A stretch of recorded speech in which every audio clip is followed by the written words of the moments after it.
نحمده ونصلي على رسوله الكريم اما بعد۔ نجاسات کا بیان۔ نجاست کی دو قسمیں ہیں، ایک حقیقی دوسری حکمی۔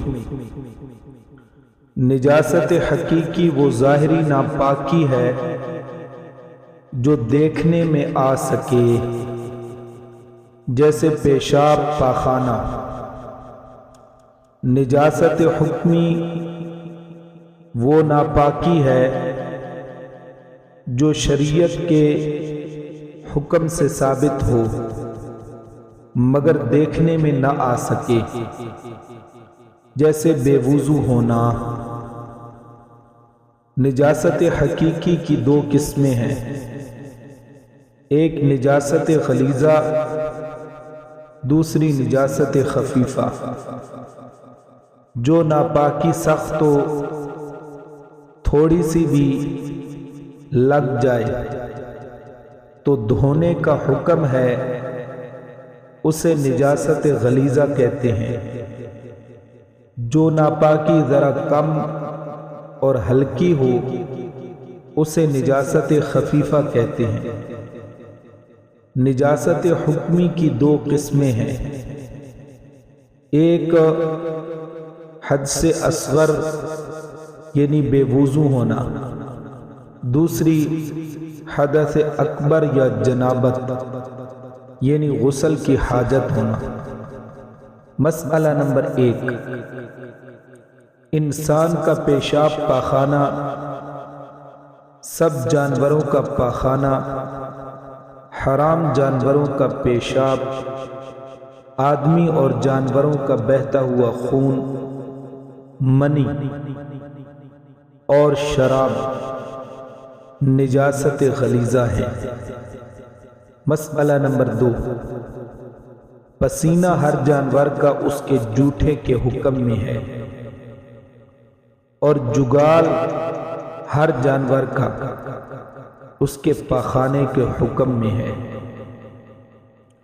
مرغی، بطخ، مرغابی کی بیٹ اور سور کا گوشت، بال، ہڈی وغیرہ، اس کی سب چیزیں نجاست غلیظہ ہیں۔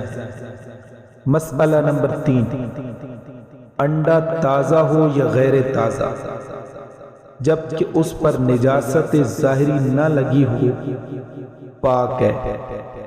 مسئلہ نمبر 4، حرام پرندوں کی بیٹ اور حلال جانوروں کا پیشاب نجاست خفیفہ ہے۔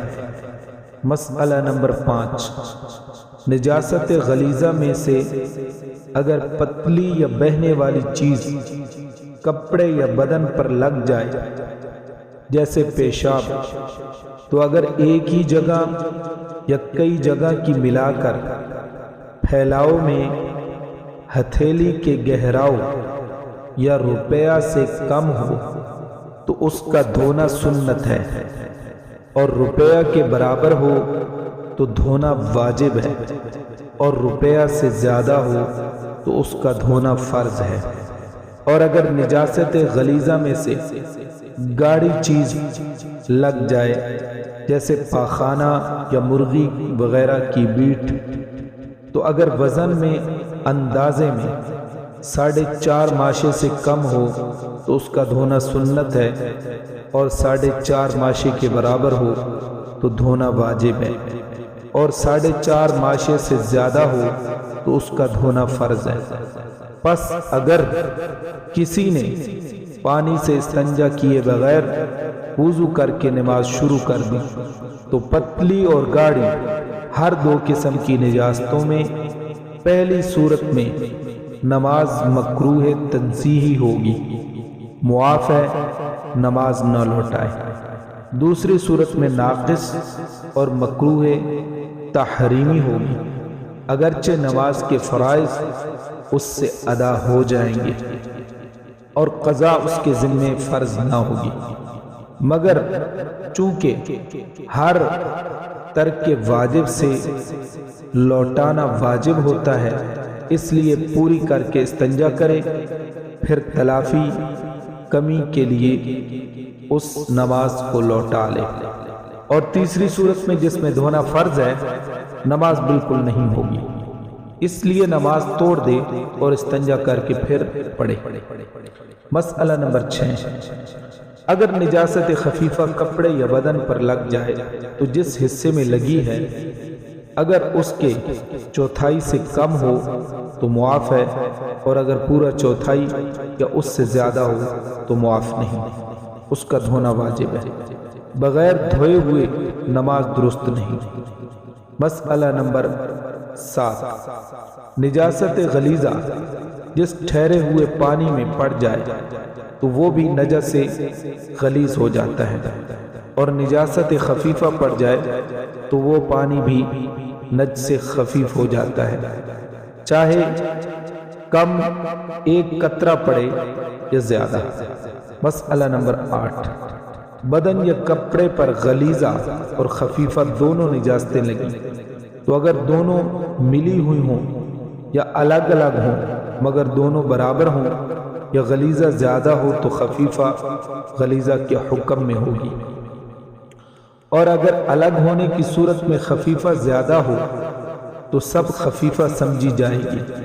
مسئلہ نمبر 9، اگر کپڑے یا بدن پر نجاست لگ گئی اور یہ یاد نہیں کہ کون سے مقام پر لگی ہے تو اندازے سے جو جگہ زیادہ خیال میں آئے کپڑے یا بدن کو وہاں سے دھو ڈالے، اور اگر کسی طرح غالب خیال نہ ہو تو احتیاط اس میں ہے کہ ایسے کپڑے یا بدن یا عضو کو پورے کو دھو دے، اور اگر اندازے سے دھو دیا پھر بعد میں نجس جگہ کا پتہ چلا تو پھر اسی خاص جگہ کا پاک کرنا ضروری ہے۔ مسئلہ نمبر 10، اگر پیشاب کی چھینٹیں بہت باریک باریک کسی کے کپڑوں یا بدن پر پڑ جائیں کہ بغیر غور سے دیکھے دکھائی نہ دیں تو اس کا کچھ حرج نہیں، دھونا واجب نہیں، لیکن دھو لینا بہتر ہے۔ مسئلہ نمبر 11، اسی طرح راستوں کی کیچڑ خصوصاً بارش ہو جانے پر پاک ناپاک پانی بدن یا کپڑوں پر لگ جاتا ہے جس سے بچنا مشکل ہوتا ہے، وہ بھی معاف ہے بشرطے کہ بدن اور کپڑے میں نجاست کا اثر معلوم نہ ہو۔ فتویٰ اسی پر ہے، باقی احتیاط اس میں ہے کہ جس شخص کی بازار اور راستوں میں زیادہ آمد و رفت نہ ہو وہ بدن اور کپڑے پاک کر لیا کرے، چاہے ناپاکی کا اثر بھی محسوس نہ ہو۔ مسئلہ نمبر 12، جانور کے ذبح کرنے کے وقت جو خون اس کے گوشت وغیرہ میں لگا رہ جاتا ہے اس خون سے کپڑے آلودہ ہو جاتے ہیں وہ پاک ہے، اس لیے کہ وہ خون جاری نہیں ہے، اس سے کپڑے ناپاک نہیں ہوتے اگرچہ بہت ہو۔ البتہ اگر جاری خون گوشت میں لگ جائے اور اس سے کپڑے آلودہ ہو جائیں تو نجاست غلیظہ کی مقدار سے کپڑے ناپاک ہو جائیں گے۔ مسئلہ نمبر 13، منی اگر گاڑی ہو تو اس میں 4.5 ماشی مقدار کا اعتبار ہے، اور پتلی ہو تو پھر پھیلاؤ کا اعتبار ہوگا۔ مسئلہ نمبر 14، کتے کا لعاب پتلی نجاست ہے، اس لیے اس میں پھیلاؤ کا اعتبار ہے، وزن اور مقدار کا نہیں۔ مسئلہ نمبر 15، چھوٹا بچہ جو دودھ ڈالتا ہے ہوا ہو اور اتنا پانی اس پر پڑ جائے کہ اس کی نجاست صاف ہو جائے تو بغیر نچوڑے وہ پاک ہو جاتا ہے۔